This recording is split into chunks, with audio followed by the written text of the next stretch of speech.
That time, an agent asked me what else I had, and I had nothing else. Buckle up, kids, it's story time. So, screenwriters, hear me out. Some years ago, I got the unique opportunity to pitch my big epic sci-fi script, Metcraft, to a pretty high-level agent. And it was because I had some networking going on and some placements in the contest back when those mattered. And this agent agreed to read it based on our meeting together.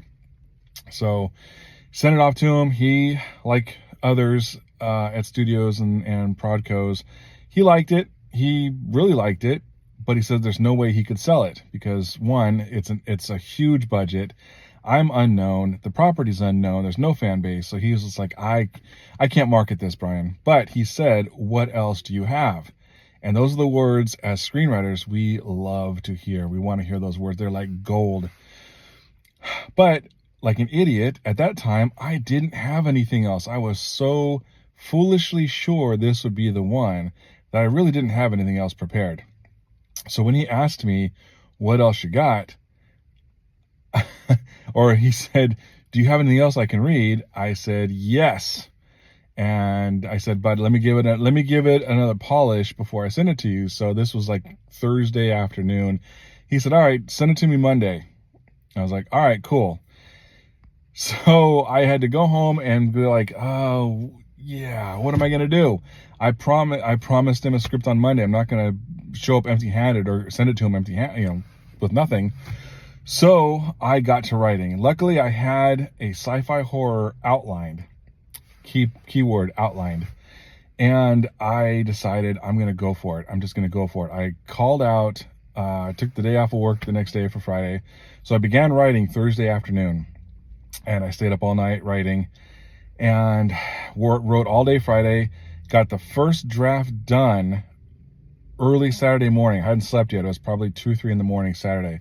Thankfully, a good friend of mine was a reader at New Line Cinema, and he agreed to wipe his plate clean so that he could jump on this new script and give me notes on it so I could have at least some notes to give it one more pass before I send it to the agent. So Saturday morning, sent it over to him. Thankfully, he was very good, very fast. A couple hours later, he sent me the script back with notes, and I loved the changes. There was great suggestions. I used probably 95% of what he had suggested. So I made the changes, stayed up all day Saturday, stayed up all through Sunday. I didn't manage to go to bed, get some sleep. Wrote all day Sunday, and at about maybe 1 in the morning on Monday, I finished it, went to bed, sent it to him at a reasonable hour on Monday morning when he would be at work. He got it, and he really liked it, but at the time he passed on it, but he did say the magic words again. He says, anytime you have something, send it to me, I'll read it. So that's good. So the lesson is, 1, always have something ready. Always have something ready. I was an idiot and didn't have at least 2 scripts ready to go. I really recommend having 2, maybe 3 scripts ready so that if they don't like the one, you can send them the other. Lesson number 2 is always say yes. Say yes. Even if you're not prepared, you can figure it out. And it's better to roll the dice and take your chances than to say, well, no, sorry, I don't have anything. And that would end the whole relationship.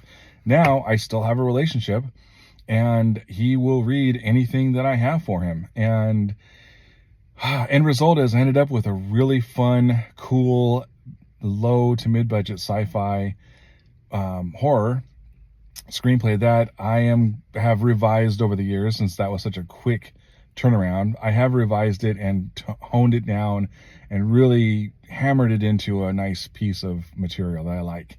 And my manager now is shopping it around. So this business is crazy. You never know what's going to happen. So lesson learned, be prepared, and always say yes if it's a good project. Thanks. And of course, to keep following my shenanigans and writing tips and screenwriting tips, and to keep tabs on what's going on, join my Substack. It's more than just an email newsletter.